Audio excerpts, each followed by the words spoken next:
Hello dear viewers, welcome to English Hospital 24 channel. I hope all of you are very fine, and today I am also fine too. And I have been in front of you with an important lesson and with an exceptional lesson for your pre-spoken English. By this lesson you will be able to be fluent in spoken English, because in your daily conversation you need to make some questions using some basic structures, using some common structures, and today I will teach you about how you can make question using how much, how many, how long and how far. This is very common sentence or common question in our daily life. Someone can ask you how much rice do you want, or you can ask somebody that how much money do you need, or how many or how much mangoes do you need.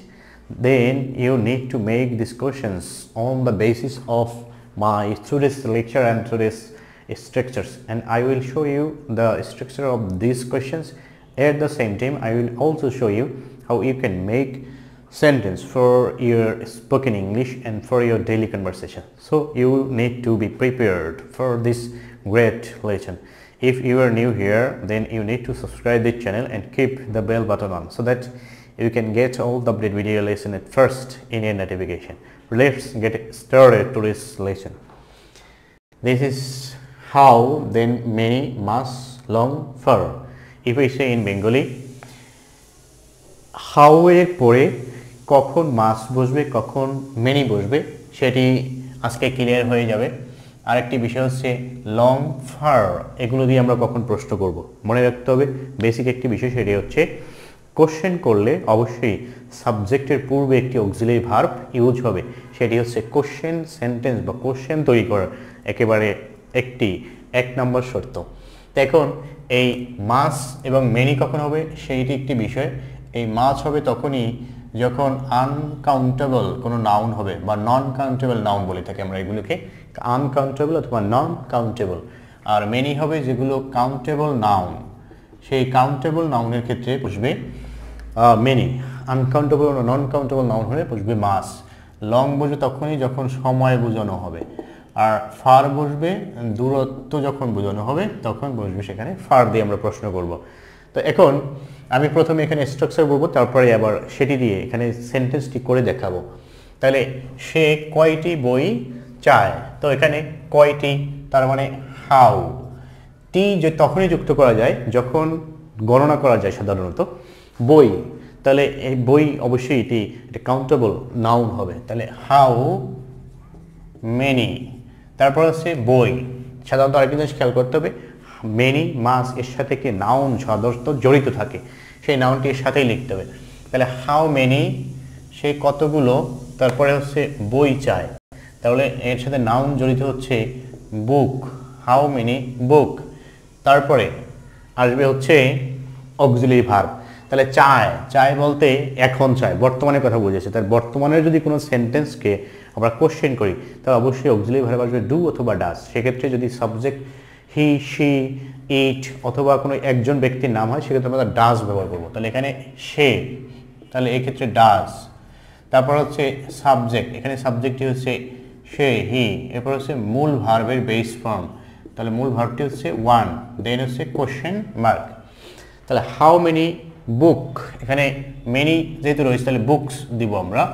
How many books, কতটি বই বা কয়টি বই। How many books সে চায়, does he want, does he want. তাহলে ঘটনা ছিল how many, তারপরে নাউনটি, এরপরে অক্সিলারি ভার্ব, তারপর হচ্ছে সাবজেক্ট, এরপরে মূল ভার্ব যেটি থাকবে সেই ভার্বটির বেস ফর্ম। তাহলে how many books does he want, সে কতগুলো বই চায়। যদি হতো যে সে কতগুলো বই চাচ্ছে তাহলে আমরা এটিকে কন্টিনিউয়াস টেন্সে কোশ্চেন করতাম। দেন এটি যদি এরকম হয় যে সে কতগুলো কলম চায়, তাহলে how many pens does he want. তুমি চাও তাহলে আবার এখানে ডু চলে আসতো, how many books do you want, তুমি কতগুলো বই চাও। তারপরে যে তোমার কতটুকু চাল প্রয়োজন, তাহলে কতটুকু, তাহলে এখানে হাউ। এরপরে এখন মেনি আসবে না মাছ, এখানে চাল নন কাউন্টেবল, চাল কখনো গণনা করে শেষ করা যায় না, তাহলে এখানে আসবে মাছ। হাউ মাছ, তারপর হচ্ছে নাউনের সাথে জড়িত হচ্ছে রাইস, এরপর এখন অক্সিলারি ভার্ব তোমার, তাহলে তোমার বলতে ইউ, তাহলে এখানে আসবে ডু। প্রয়োজন, প্রয়োজন মানে বর্তমানে প্রয়োজন, সেক্ষেত্রে ডু অথবা ডাজ, তা ইউর ক্ষেত্রে ডু, তাহলে হাউ মাচ রাইস ডু, এরপর হচ্ছে সাবজেক্ট ইউ, তারপর প্রয়োজন নিড, এবার হচ্ছে শেষে question mark. How much rice do you need, তোমার কতগুলো চাল প্রয়োজন, বা কত, এখানে যদি হয় যে তুমি কতটুকু তেল চাও, তাহলে how much oil do you want, তুমি কতটুকু তেল চাও। তাহলে এখন যদি আমরা এখানে এই প্লাস চিহ্নগুলো তুলে দিই, তাহলে সেন্টেন্সটি দাঁড়াচ্ছে how much rice do you need, তোমার কতটুকু চাল প্রয়োজন বা কত কেজি চাল প্রয়োজন, তাহলে how much rice do you need. তারা, এখন এখানে যদি হয় যে তুমি কত কেজি আম চাও, তাহলে হাউ মাচ কেজি, হাউ এখানে কেজি হয়ে গেলে পরে এটা কিছুটা গণনার মধ্যে চলে আসে, হাউ মেনি কেজিস, অথবা হাউ মাছ দিয়ে করাটাও এখানে হয় যে হাউ মাছ ম্যাঙ্গোস, বা how much mango do you, আর how many kgs do you need, তোমার কত কেজি প্রয়োজন। তাহলে এখানে চাল non countable, how much rice do you need. তারপর হচ্ছে তারা কেমন বা কিভাবে খেলছে, খেলছে মানে এখানে চলছে সেটি বুঝেছে, তাহলে এটা কন্টিনিউয়াস টেন্স আমরা করব।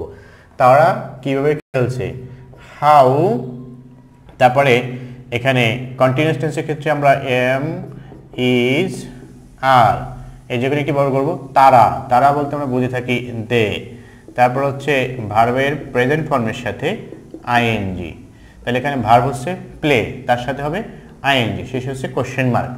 তাহলে এখন দে হচ্ছে প্লুরাল, প্লুরালের সময় বসবে হচ্ছে এই আর, তাহলে বাকি দুটো বসবে কোন সময়, ইজ বসবে যদি সিঙ্গুলার সাবজেক্ট হয় তখন, আর এম বসবে সবসময় আই যদি সাবজেক্ট থাকে তখন, এম সর্বদা আই এর জন্য ফিক্সড। তাহলে এখানে আসতেছে আমার আর, বাকি দুটো থাকছে না। তাহলে হাউ আর দে প্লেইং, তারা কিভাবে খেলছে। যদি আমরা বলি যে তারা কিভাবে হাঁটছে, হাউ আর দে ওয়াকিং, তারা কিভাবে হাঁটছে। তারা কিভাবে দৌড়চ্ছে, হাউ আর দে রানিং, তারা কিভাবে দৌড়চ্ছে। তারা কিভাবে খাচ্ছে, হাউ আর দে ইটিং, তারা কিভাবে খাচ্ছে। তো এইরকম প্রশ্ন আমরা ডেইলি যে আমাদের কথার মধ্যে বিভিন্ন সময় আমরা এগুলো করে থাকি, সেজন্য এই লেসনটি শেখা দরকার অবশ্যই for your basic spoken development.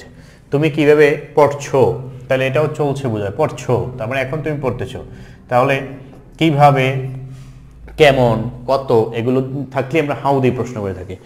তাহলে হাউ পড়ছো তার মানে চলতেছে, হাউ ইউ যেহেতু তাহলে আর বসবে, তাহলে হাউ আর, তারপরে সাবজেক্ট ইউ, এরপর হচ্ছে পড়াশোনা ইংলিশ স্টাডি, এর সাথে যুক্ত করতে হবে ING. How are you studying, how are you studying, তুমি কিভাবে পড়ছো। তারা কিভাবে পড়ছে, তাহলে হাউ আর দে স্টাডিং, তারা কিভাবে পড়ছে। সে কিভাবে পড়ছে, হাউ ইজ হি স্টাডিং, কারণ হি সি এবং যে একজন যদি হয় সেটি হচ্ছে third person singular, third person singular সময় বসবে is. How is he or she studying. আর যদি আমার ক্ষেত্রে বলা হয় হাউ এম আই স্টাডিং, আমি কিভাবে পড়ছি, আমি কিভাবে পড়বো, হাউ উইল আই, অথবা হাউ শ্যাল আই স্টাডি, আমি কিভাবে পড়বো, ফিউচার হয়ে গেলে তখন শ্যাল উইল। সে কয়টি কলম কিনেছে, কিনেছে বলতে কিন্তু এখন কিনতেছে এটি বোঝায় না, যদি বলতো কিনতেছে তার মানে এখন চলছে, কিনেছে বলতে কেনার কাজটা শেষ। তাহলে কিনেছে আর কিনেছিল, ছিল বললে অনেক আগে, কিনেছে বললে অল্প সময় আগে, তাহলে অল্প সময় আগে যদি হয় তাহলে সেই সেন্টেন্সগুলো আমরা প্রেজেন্ট পারফেক্ট টেন্সে করব, হ্যাভ হ্যাজ দিয়ে করব। অল্প সময় আগে হয়ে থাকলেই মনে রাখতে হবে, সময় দিয়ে নির্ধারণ করতে হবে। তাহলে সে কয়টি কলম কিনেছে, তাহলে কয়টি কলম গণনা করা যায়, হাউ মেনি পেন্স। তারপরে সে যেহেতু কিনেছে, তাহলে কিনেছে বললে হ্যাভ অথবা হ্যাজ। তারপর হচ্ছে সাবজেক্ট, এখানে হি। তারপর হচ্ছে মূল ভার্বের পাস্ট পার্টিসিপল ফর্ম, বাইয়ের পাস্ট পার্টিসিপল, কেনার ইংলিশ হচ্ছে বাই, বাইয়ের পাস্ট পার্টিসিপল হচ্ছে বট। তাহলে how many pens have or has he bought. তাহলে এখন এখানে যদি থার্ড পারসন সিঙ্গুলার থাকে তাহলে তার জন্য হচ্ছে হ্যাজ, আর যদি ফার্স্ট পারসন, সেকেন্ড পারসন অথবা প্লুরাল নাম্বার থাকে সেক্ষেত্রে হচ্ছে হ্যাভ। এই জিনিসগুলো মনে রাখতে হবে। তারপরেও হ্যাভ হ্যাজ কখন কোথায় বসে সেই বিষয়গুলো আমি আলোচনা করেছি এই চ্যানেলে, বেসিক গ্রামার প্লেলিস্টে রয়েছে। তাছাড়া বি ভার্ব কোন সময় কোনটি ব্যবহার করতে হয় সেগুলো রয়েছে, সেগুলো তোমরা দেখলে ভালোভাবে শিখতে পারবে। তাহলে এখানে হ্যাভ যদি এখানে থাকতো ইউ তাহলে হ্যাভ ইউ বট, যদি এখানে আই থাকতো তাহলে হ্যাভ আই বট, যদি এখানে দে থাকতো তাহলে হ্যাভ হতো, কারণ first person I, second person you এবং প্লুরাল দে, এর সময় হচ্ছে হ্যাভ। আর এখানে যদি হি বা শি থাকে অথবা কোনো ব্যক্তি নয়, এখানে রহিম যদি থাকতো, how many pens has Rahim but, singular third person singular যদি হয়, আমি তুমি ছাড়া ভবে রয়েছে যারা সকলেই থার্ড পারসন, তাহলে আই এবং ইউ ছাড়া সবাই হলো থার্ড পারসন, সেক্ষেত্রে সিঙ্গুলার এবং প্লুরাল বলতে একটি কথা রয়েছে। যদি এখানে সিঙ্গুলার হয় তাহলে হ্যাজ থার্ড পারসন সিঙ্গুলার, আর যদি অন্য যে পারসন সেগুলোর সময় হ্যাভ বসে, তাহলে এখানে হি যেহেতু রয়েছে তাহলে হ্যাভ বসছে না, এখানে হ্যাজ বসবে। তাহলে how many pens has he bought, সে কয়টি কলম কিনেছে, সে কয়টি বই কিনেছে। How many books has he bought, কিনেছে, কিনেছিল বললে কিন্তু আবার তখন হবে না, এটি মনে রাখতে হবে। তারপর হচ্ছে তারা কিভাবে ঢাকা গিয়েছে, গিয়েছে তার মানে যাওয়ার কাজ শেষ হচ্ছে এটি বুঝিয়েছে। তাহলে তারা কিভাবে গিয়েছে, হাউ, এখন তারা, তারা বললে প্লুরাল দে, তাহলে প্লুরালের সময় হ্যাভ বসবে, হাউ হ্যাভ দে গো, যাওয়ার ইংলিশ হচ্ছে গো, তাহলে প্রেজেন্ট পারফেক্ট টেন্সের ক্ষেত্রে এখানে থার্ড ফর্মটি বসবে, গো এর পাস্ট পার্টিসিপল ফর্ম হচ্ছে gone. How have they gone to Dhaka, কোনো দিকে গেলে সেখানে টু বসে, হাউ হ্যাভ দে গান টু ঢাকা, তারা কিভাবে সিলেট গিয়েছে, হাউ হ্যাভ দে গান টু সিলেট, তারা কিভাবে সিলেট গিয়েছে, তারা কিভাবে চট্টগ্রাম গিয়েছে, হাউ হ্যাভ দে।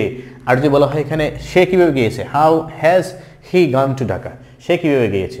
আবার যদি বলা হয় যে আমি কিভাবে গিয়েছি, তাহলে হাউ হ্যাভ আই গান টু ঢাকা।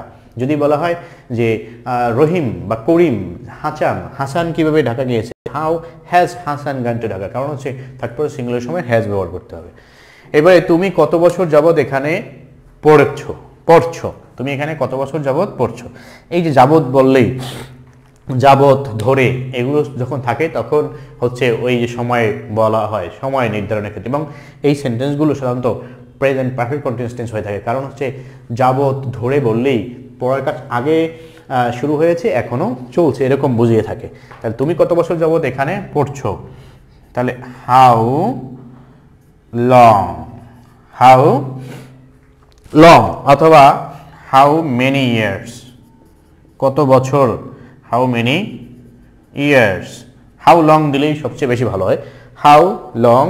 তারপরে হচ্ছে হ্যাভ বিন অথবা হ্যাজ বিন, তাহলে হাউ লং হ্যাভ অথবা হ্যাজ, এরপর হচ্ছে বিন, হাউ লং হ্যাভ হ্যাজ, তারপর হচ্ছে বিন।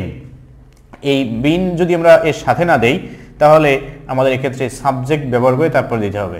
তাহলে হাউ লং হ্যাভ অথবা হ্যাজ, তারপর সাবজেক্ট, এরপর হচ্ছে বিন, তারপর হচ্ছে ভার্বের বেস ফর্মের সাথে আইএনজি, এরপর যদি অতিরিক্ত কোনো ওয়ার্ড থাকে সেটি, তারপর হচ্ছে কোশ্চেন মার্ক। এখন যদি এটিকে আমরা ওইভাবে এখানে সেন্টেন্স করতে চাই তাহলে এখানে হবে তুমি, তাহলে তুমি হচ্ছে সেকেন্ড পারসন, তাহলে এখানে ব্যবহার করতে হবে ইউ। তাহলে আমরা একটু বলেছি সেকেন্ড পারসনের সময় হ্যাভ বসবে না হ্যাজ বসবে, সেকেন্ড পারসনের সময় হ্যাভ বসবে। তাহলে how long have you been, তারপরে পড়ছো, তাহলে পড়ার ইংলিশ হচ্ছে স্টাডি, তার সাথে দিতে হবে ING, how long have you been studying. তারপরে পরে আর কোনো শব্দ রয়েছে এখানে, তাহলে এখানের ইংলিশ হচ্ছে here, how long have you been studying here, তুমি এখানে কত বছর ধরে পড়ছো। তারপরে যদি বলা হয় তুমি এখানে কত বছর ধরে বাস করছো, তাহলে how many years have you been living here, how long have you been living hair.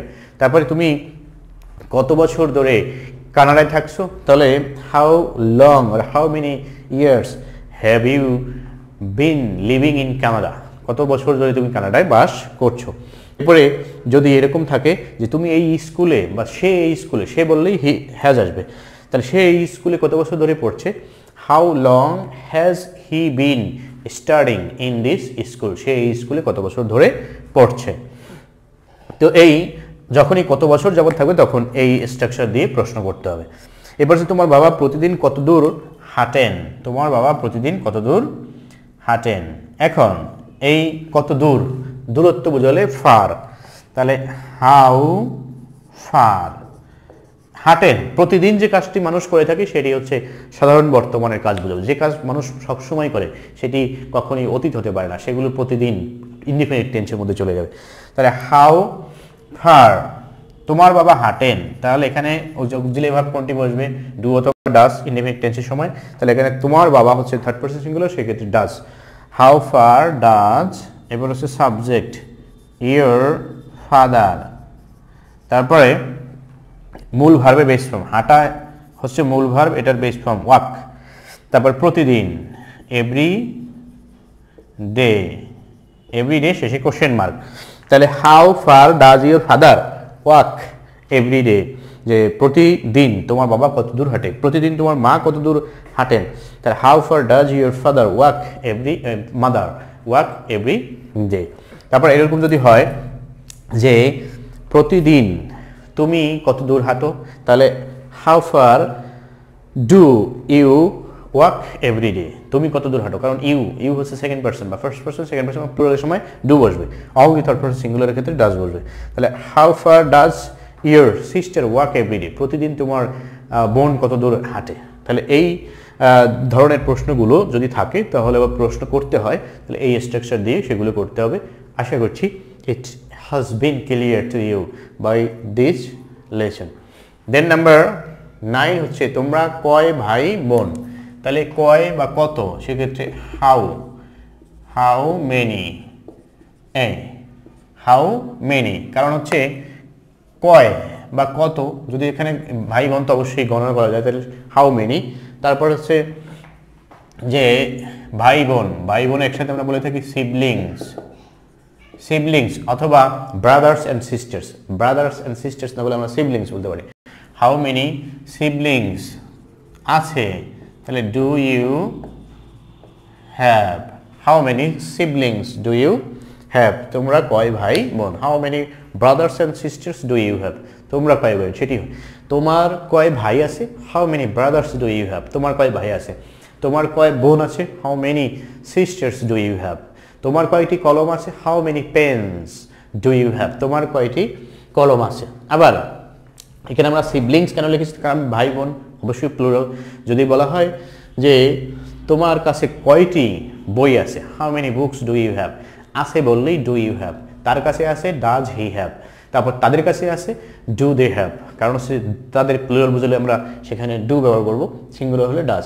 তাহলে how many siblings does she have, তার কত ভাই বোন আছে, তাহলে থার্ড পারসন সিঙ্গুলার ক্ষেত্রে আমরা ডাজ ব্যবহার করবো। এখন এখানে কেন আমরা ডু ডাজ ব্যবহার করেছি, কারণ আছে, কয় ভাই বোন বলতে এখন আছে সেটি বোঝানো হয়েছে বর্তমানে, এই জন্য ডু ডাজ ব্যবহার করা হয়েছে। তো এটি হচ্ছে এখানে লক্ষণীয় বিষয় যে প্রত্যেকটি ক্ষেত্রেই অক্সিলারি ভার্ব সাবজেক্টের পূর্বে বসছে। তুমি কিভাবে ঢাকা গিয়েছিলে, তাহলে গিয়েছিলে, আরেকটি হচ্ছে গিয়েছিলে বললে পাস্ট টেন্স হয়ে যাবে, তাহলে হাউ কিভাবে, তারপরে গিয়েছো মানে গিয়েছিলে, তাহলে গিয়েছিলে বললে পাস্ট টেন্স।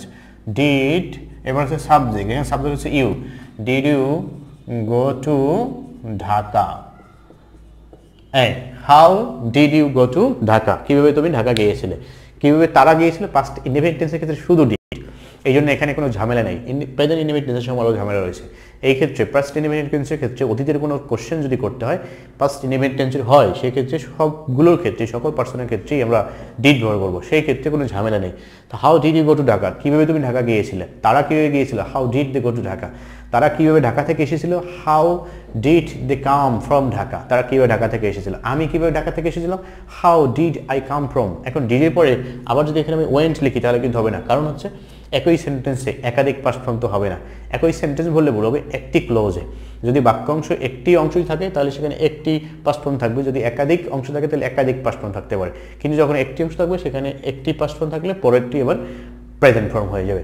যেমন অন্যান্য সেন্টেন্সের ক্ষেত্রে হয়েছে, ডু যখন ব্যবহার করেছি তখন এখানে প্রেজেন্ট ফর্ম ব্যবহার করেছি।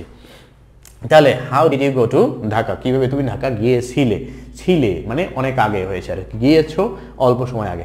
তারা কীভাবে ঢাকা যাচ্ছিল, তার মানে ওই যাওয়ার সময় চলতেছিল সেটি, তাহলে ফার্স্ট কন্টিনিউয়াস টেন্স হবে হাউ তারা। তাহলে এখন পাস্ট কন্টিনিউয়াস টেন্সের ক্ষেত্রে আমরা ব্যবহার করব ওয়াজ অথবা ওয়ার। তারপর হচ্ছে সাবজেক্ট, এখানে সাবজেক্ট হচ্ছে দে। তারপরে ভার্বের কন্টিনিউয়াস টেন্স মানে হচ্ছে ভার্বের সাথে আইএনজি, শেষে কোশ্চেন মার্ক। তাহলে হাউ ওয়াজ অথবা ওয়ার দে গোয়িং, কোথায় যাচ্ছিল? To Dhaka, going to Dhaka. তাহলে হাউ ওয়াজ অথবা were they going to Dhaka. এখন এখানে ওয়াজ হবে না ওয়ার হবে? ওয়াজ হবে যদি সিঙ্গুলার থাকে, এখানে দে হচ্ছে প্লুরাল, তাহলে এখানে আর ওয়াজ থাকবে না। How were they going to Dhaka, কীভাবে তারা ঢাকা যাচ্ছিল? কীভাবে আমি ঢাকা যাচ্ছিলাম? আমি বললাম এখানে যে সিঙ্গুলার, ফার্স্ট পারসন কিন্তু সিঙ্গুলার। এই ক্ষেত্রে মনে রাখতে হবে শুধু যদি সিঙ্গুলারের সময় হচ্ছে সেটি যে সিঙ্গুলারে হোক সেই ক্ষেত্রে হচ্ছে ওয়াজ, আর সেকেন্ড পারসন এবং প্লুরালের সময় হচ্ছে were. How were you going to Dhaka, কীভাবে তুমি ঢাকা যাচ্ছিলে? তারপরে যদি বলা হয় সে কীভাবে যাচ্ছিল, তাহলে ওয়াজ, কারণ সে হচ্ছে সিঙ্গুলার। তাহলে how was she going to Dhaka, সে কীভাবে ঢাকা যাচ্ছিল। তারপর হচ্ছে how were we going to Dhaka, কীভাবে আমরা যাচ্ছিলাম। তারপরে কীভাবে ছাত্রছাত্রীরা যাচ্ছিল, ছাত্রছাত্রী হচ্ছে plural. How were the students going to Dhaka, কীভাবে ঢাকা যাচ্ছিল। কীভাবে ছাত্রছাত্রীরা স্কুলে যাচ্ছিল, how were the students going to school, কীভাবে স্কুলে যাচ্ছিল। তোমার পড়া শেষ করতে কত দিন লাগবে? তাহলে কত দিন লাগবে, তাহলে হাউ দিন আমরা গণনা করতে পারি, হাউ মেনি ডেজ তোমার লাগবে। লাগবে বলতে কি ভবিষ্যতে বোঝায়, তোমার লাগবে, বে থাকলে সেটা ভবিষ্যৎ। তাহলে হাউ মেনি ডেজ শ্যাল বা উইল, মডার্ন ইংলিশে সর্বদা উইল ব্যবহার করলেই হয়, শ্যাল নিয়ে আর ভাবার কোনো দরকার নেই। তারপর হচ্ছে সাবজেক্ট, তাহলে তোমার প্রয়োজন হবে, তাহলে তোমার ইউ, সাবজেক্ট হচ্ছে you. How many days will you, প্রয়োজন, লাগবে বলতে প্রয়োজন, তাহলে উইল ইউ নিড পড়া শেষ করতে। তাহলে করতে বুঝলে তার পূর্বে টু ব্যবহার করতে হয়, এটাই আমি এর আগে অনেক লেচনে বলেছি। তাহলে টু ফিনিশ, শেষ করা ইংলিশ হচ্ছে to finish, to finish study, to finish study, শেষ হচ্ছে question mark. How many days will you need to finish study. আর তোমার প্রয়োজন যদি এটি বলতো, তাহলে প্রয়োজন হবে না বলে যদি শুধু প্রয়োজন বলা হয় তাহলে আবার ইনডেফিনিট টেন্স আমরা করতাম। তাহলে তখন হতো how many days do you need, আমাদের প্রয়োজন, how many days do we need, তার প্রয়োজন, তাহলে আবার ডাজ নিড হয়ে যেত। আর ফিউচার টেন্সের ক্ষেত্রে সকল he she it I we সকল ক্ষেত্রে উইল। ফিউচার ইনডেফিনিট টেন্সের ক্ষেত্রে how many days will they need, how many days will she need, how many days will I need to finish study, to finish my work, to finish my duty, to finish my homework, যেটাই হোক সেটা তে বুঝলে তারপর আমরা two দিয়ে লিখবো। তাহলে how many days will you need to finish study, কতদিন তোমার প্রয়োজন পড়াশোনা শেষ করতে। তারপরে প্রয়োজন হবে বা লাগবে, তোমার এই কাজটি শেষ করতে আর কতদিন প্রয়োজন হবে বা লাগবে, তাহলে how many days will you need to finish this work, এই কাজটি শেষ করতে, তে এই জন্য to finish.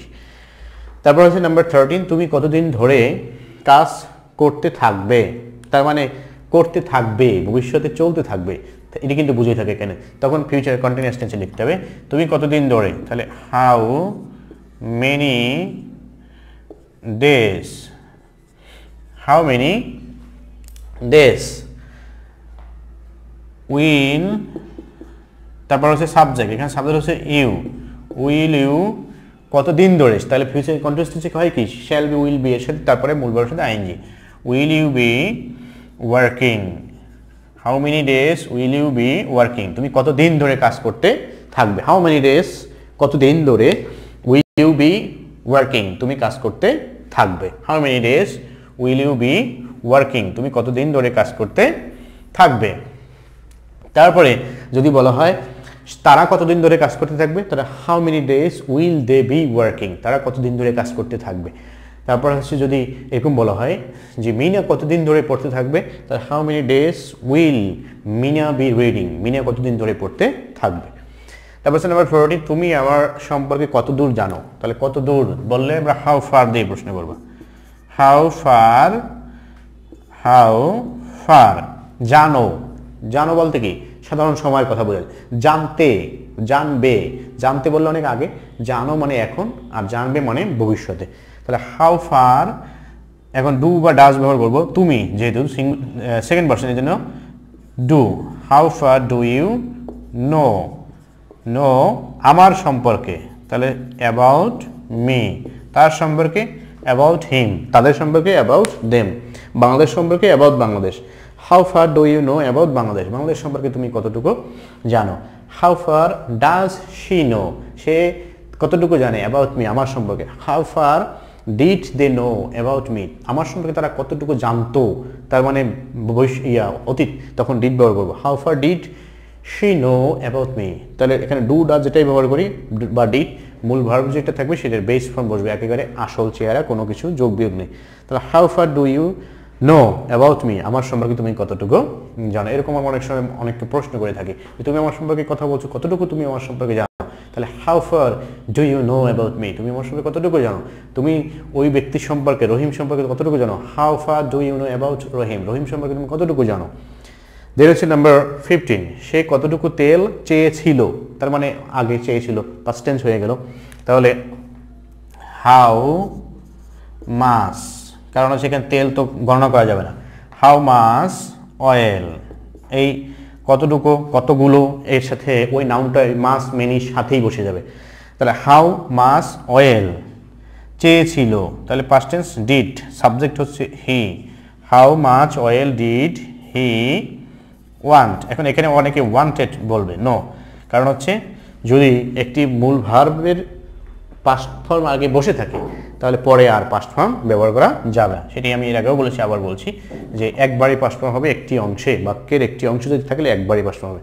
How much oil did he want, সে কতটুকু তেল চেয়েছিল। How much rice did they want, তারা কতটুকু চাল চেয়েছিল। তুমি কতটুকু তেল চাও। How much oil do you want, চাও বলতে এখন, তাহলে সে কতটুকু তেল চায়। How much oil does he want, তাহলে ডু ডাজ ডিড আমরা কখন ব্যবহার করব সেই বিষয়টি আমরা এখানে এই ল দিয়ে বুঝতে পারবো। যদি এখানে ল বা ম থাকে তখনই ডিড দিয়ে করব, আর ল ম যদি না থাকে তখন সেখানে আমরা এই যে ডু অথবা ডাজ ব্যবহার করে প্রশ্ন করব।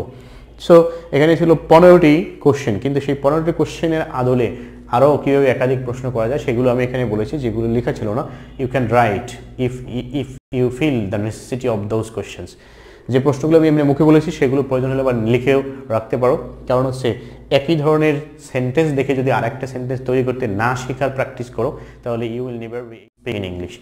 সেই ফ্লুয়েন্ট হওয়ার জন্য অবশ্যই you need to practise more and more at your home and with your friends and with your colleagues also. যারা বন্ধু বা যদি ফ্যামিলির কোনো মেম্বার এডুকেটেড থাকে তাদের সাথে প্র্যাকটিস করতে হবে। তাছাড়াও এখন অনলাইনে অনেক সফটওয়্যার রয়েছে যেগুলোর মাধ্যমে প্র্যাকটিস করা যায়। এর মধ্যে আমি একটা দেখলাম যে ক্যাম্পলি নামে একটি সফটওয়্যার রয়েছে, যদিও সেটি টাকা পেমেন্ট করে তারপরে সেই শিক্ষকদের সাথে কথা বলতে হয়, শিখতে হয়। তবে you can make group in your messenger group করে কথা বলার চেষ্টা করলেও হয়। যারা মোটামুটি দেখা গেল যদি 10 জন গ্রুপে থাকে, একজন যদি পারে সে বলবে, অন্যরা শুনবে, অন্যরা একটু একটু আস্তে বলার প্র্যাকটিস করবে, তারপরে শিখতে পারবে। এই একটি টেকনিক রয়েছে।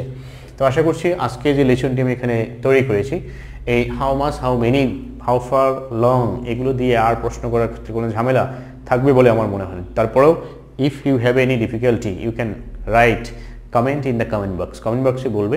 তাছাড়া যারা এই চ্যানেল নতুন দেখছো তারা সাবস্ক্রাইব করে বেল বাটন চালু করে রাখবে। এট দ্য সেম টাইম তুমি আরেকটি কথা বলতে পারো, যদি এই ধরনের কোনো ভিন্ন লেসন প্রয়োজন হয় বা গ্রামেটিক্যাল অন্য কোনো লেসনের প্রয়োজন হয় সেগুলো কমেন্ট করে জানালে I will try my best to make those video lessons for you, because this is my aim to develop the subscriber who have subscribed this channel. কারণ হচ্ছে যদি যারা এই চ্যানেলে ভিজিট করেছে, যারা এই চ্যানেলের সাথে কানেক্টেড রয়েছে, তাদের যদি এখান থেকে শিখতেই না পারে বা এখান থেকে যদি সে ভালো ভালো লেসন না পায়, এখান থেকে শিক্ষণীয় ভিডিও লেসনগুলো না পায়, সেটি তো আসলে আমার উদ্দেশ্য নয়। আমার উদ্দেশ্য হচ্ছে ভালো ভালো লেসন তৈরি করা এবং যারা সাবস্ক্রাইব করেছে তাদের চাহিদা অনুযায়ী লেসন তৈরি করা, যাতে তারা এখান থেকে শিখতে পারে এবং বলতে পারে যে they are learning from this great platform. এটাই হচ্ছে মাই স্যাটিসফ্যাকশন। এছাড়া আই হ্যাভ নো এক্সপেকটেশন, এছাড়া চাহিদার বা চাওয়ার কোনো কিছু নেই। শুধু যে আমার এই প্ল্যাটফর্মটি যাতে আরও বেশি মানুষ দেখতে পারে, বেশি মানুষের এঙ্গেজমেন্ট থাকে, অনেক মানুষ আমার আমি যাতে বলতে পারি যে আমার এই ভিডিও লেসনগুলো হাজার হাজার লক্ষ লক্ষ মানুষ দেখছে, সেটি হচ্ছে আমার স্যাটিসফ্যাকশন। আমি সেটাই চাই, এই জন্যই প্রতিনিয়ত I am working hard for your development. So এই চ্যানেলটি সবার মাঝে ছড়িয়ে দিতে হবে। যারা এই চ্যানেলটি দেখছে তাদেরকে বলবো you should share the video link or the channel link with in your Facebook timeline so that this channel can spread all over the world and all the people can learn by this YouTube channel. Today I would like to finish here and thanks for watching. Thanks to all.